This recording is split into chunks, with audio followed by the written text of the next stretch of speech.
good afternoon, good night, wherever you are in podcast. That Brendan Cunningham, the real estate doctor, here with Matt Paul. We're going to talk about it all today. We have a special guest star with us, Andrew Gay from Stock Exchange Estate Liquidators. Oh, I got it all in. And part of the reason why he's here, Les, because last time you left our hero, Matt went on and on and on about one of the things that we do as real estate agents, just part of our normal fiduciary responsibility, something called reasonable care. But what we consider to be reasonable is like extraordinary for many agents. Yes. Having said that, what we do is we anticipate problems before they come to us. This way, it's not a big shock. Oh, yeah, this is a so-and-so. We just deal with it. And no one needs to get into a big flat. One of the things that happens is people accumulate stuff. As George Carlin used to say, you get an apartment, you get a bigger apartment. Well, now you got more room to put more stuff in. Then you got to move out of that place because you got too much stuff. One of the biggest fears I think people have about putting their house on the market is, oh my God, I don't want to deal with the stuff. Yes. We hear it all the time. It's a nightmare. Yep. And so we don't want to deal with the stuff at the wrong time. We want to make sure it's addressed at the proper time so that your house can sell quickly for the amount of money that you're expecting. Having said that, what's the first thing this guy drops in out of the sky? Now we search hard and low for the best estate sales guy we could find here. And Andrew says, yeah, I think I could do this show for you. So what's the first thing that happens when somebody calls you? First thing is we set up an initial appointment, do a walkthrough. We're going to determine whether they're a good candidate for an estate sale. Because not everyone is. Not everyone is. Huh. And then just explain how it works, basically. Okay. So how it works. I mean, I've seen estate sales done badly, and I've seen estate sales done extraordinarily well. And obviously you're in the second group, we would hope. But so what's the first part that you start? Once you get in there, you determine that they're a good candidate, then what happens? Then they decide, yes, they'd like to have an estate sale. And we schedule that. You work at a mutually agreeable time. Yes. Agreeable time. And typically, when does that happen? If it's like for a sale? So that's very interesting because that's a good question.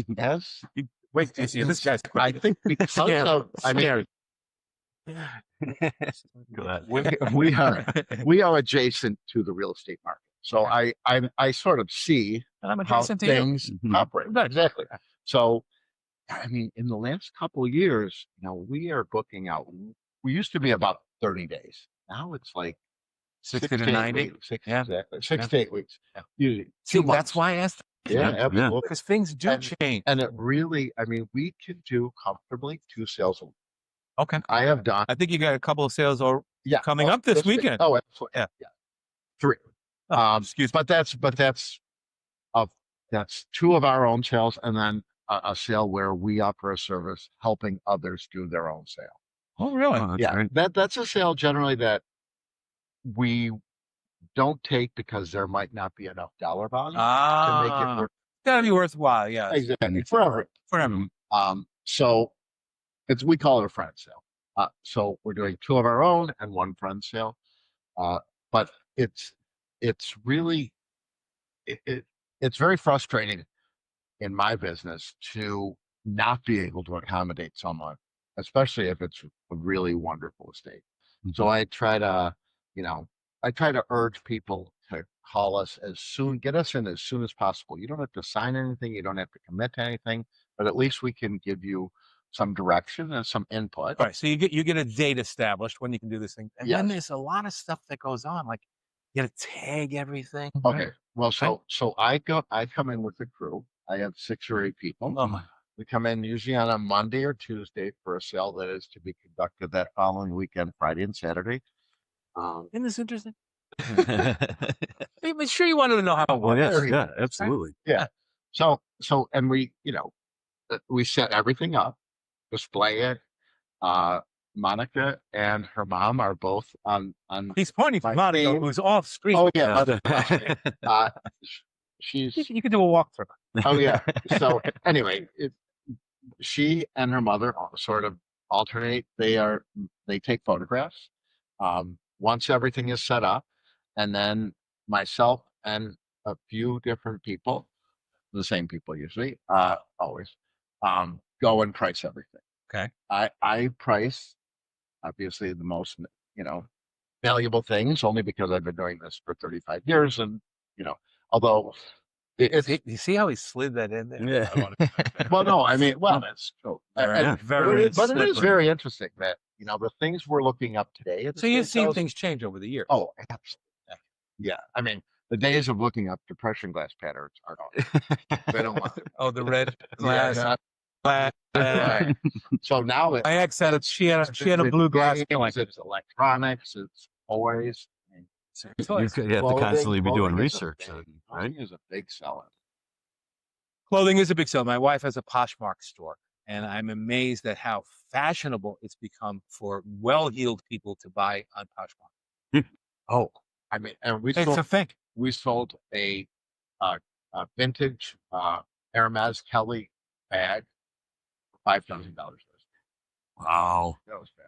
Wow. Yeah, it was a So are you like constantly researching these products to find the value? yeah. Because Oh, it's changing, absolutely. right? Well, you're Some the hack. things become Yeah, more. yeah, you're right. That's You're what like- they're paying us. You're like Exactly. an antique Right. business, even though you may not have the certification. Maybe you do have the certification as an antique Yeah. person, but you Oh. have to know. Yeah, Yes. absolutely. And because what we think is junk is like, Well, so that's getting Incredible back to stuff. how you started with, you get called to go out to someone's property and say you decide it's not a good fit. Is that because it's all just like canned goods, It's- or right. like Just not enough dollar value. Sometimes there is ample dollar value, but just way too labor intensive. It's cumulative. I'm not sure you've gone on. Wait. oh yeah, the hoarders. Houses We've where- seen the right, hoarders. hoarder house. First Yeah. house I ever bought was a Yeah. hoarder house. Yeah. Yeah. And I had to gut it Yeah. to the bricks. Yeah. And I aired out the apartment for 6 weeks. Wow. Took the windows out, just let the wind blow, man. Yeah. Right, really, that's disgusting. Yeah. I bet. Yep. Cats and oh god. Yeah. So And I like cats. Yeah. All right, so you get a job. You figure it's going to make sense for you as the business person, but it's also going to make sense for them. yes. What's you have a couple of things coming up this week. Yes. Okay, want to talk about either of them? I mean, one is in East Aurora. Where? The Fox Meadow Lane. Oh, yeah, 135. in East Aurora. Orchard Park, Orchard yeah. Park. Yeah, that's what I said. Park. Because I saw that. Yeah. Yeah. I said this is probably going to be a really nice one. That's nice. Yeah. Love it. And then we have a lovely little home on Mount Vernon that has a really nice collection of older things. And then we have a friend sale at it's 49 Delva in Penn. You're going to leave us your information so that people can access it. But let's Oh, talk sure. about the one in Orchard Park. Yes. How big a deal is that one? It's a $1.1 million house. And, Okay. and with that comes what you might think. We wouldn't expect the TV trays. Probably. Yeah. More paintings, Lots of people art. have TV trays. Okay. We expect a lot of TV It's- trays. Yeah. I'm talking about the old metal ones. Yeah.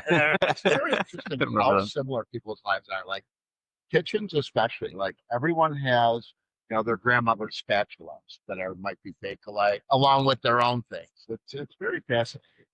But this is a large house, and they bought lovely things, and 3 days? that's a few days out. 3 days since starting Friday. So typically you start at what time? 11? It's Friday 9 to 4, Saturday 4. 9 to. Do you have early birds? They come early. But Don't let them we in. don't sell to them. Okay. How with it being Labor Day weekend coming up, is that normally That a has- hot weekend for you? Nobody stops living their life. Friday, Saturday for Monday. But is it? Does not. But There are some holidays. is it a classically selected day for a estate sale? Though? Friday, Saturday. No, No, just a Labor Day weekend. No. Really? Okay. I would have thought that it might have been It'd be a classic. like a good A- time, like a a target traditional time weekend. for an estate sale. No, No. I would have And thought they have nothing to do with nothing. it. Okay. So there's no season for it. Yeah. Well, I mean, January, February, we definitely slow down. It does follow the real estate market. Okay. Because So- it's not a busy weekend for us. Like open houses, if No. you do it, it's going to be Oh, not attended. You know Well, what I'm the saying? thing- It's different because Yeah. we're not the same business. Like people, they are hardcore. Like they, I mean, we have a huge following, and they come. They're going to be it. But people Wow. waiting to pay. Wow. It's a great way to liquidate the content of the home. Yeah. Yeah. And it can be sort of fun. I have my stepdaughter, she has a business, Maple House, and it's, I think she's got like a couple 100,000 followers on this, and she's always going to these things. And now she's recruited her children, 5 and 3. They go with her, believe it or not, and they get some treasures. Wow. You know, things that some of the old toys and everything. It's like it's kind of, and it teaches them the value of money. Yeah, and bartering. Yeah, You know. bartering. It's kind of fascinating thing to do. And you've been guys like you have been around pretty much forever, but it's different now. It's a much more polished profession, I think, than it used to be. I've even seen signs up at some people are advertising for estate sales and things like that. Yeah, we put signs all over. Yeah, and this is it a cluttered field? Is it highly competitive? There's a chunk of liquidators, sure. Locally? Yeah, definitely. Yeah, because I mean, I've really only heard of a couple that you see on a regular basis that have stood the test of time, like you have. Yep. And I'm sure there's probably I'd say a bunch of fly-by-nights out there, but there's probably. Yeah. So chances you want somebody who's been around for a while. Do your research. Yeah. So that, you know, when you look to, because I don't know if you pay them at the end of the day, you pay them 2 days later after you figure out, you probably have to figure out what the total take was. Yeah, it's usually only because after COVID, like 80 to 90% of our sales are credit card. Oh, I hadn't even thought about the credit. Yeah, Right. wow.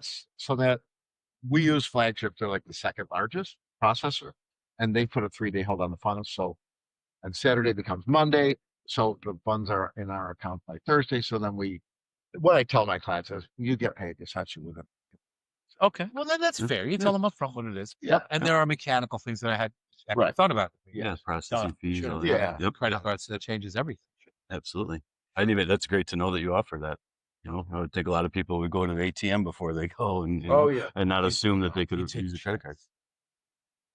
We not so we do. You'd be we do take checks, but most people don't pay with check, and we don't take out of state checks. So the usual caveats with checks. Yeah, exactly. Yeah. Just It's really otherwise just don't take them. credit card. Sometimes it's Venmo, sometimes not. Oh, Okay. I thought of Venmo and Zelle. Yeah. Yep. See, I don't have That's Zelle. direct I have from Venmo. bank. Yeah, it works the same. I'm Right. sure it does. Yeah. I tried to get on It's Zelle. mainly It got weird. I said, "Frig you out." Yeah, right. That's really nice. I get one glitch, I'm out. Yeah. But, So do you have like QR codes that people can pay off of? Like just scan a QR code, or how do they do that? You don't know? They don't. We don't. It's easy at We the don't. register. Okay.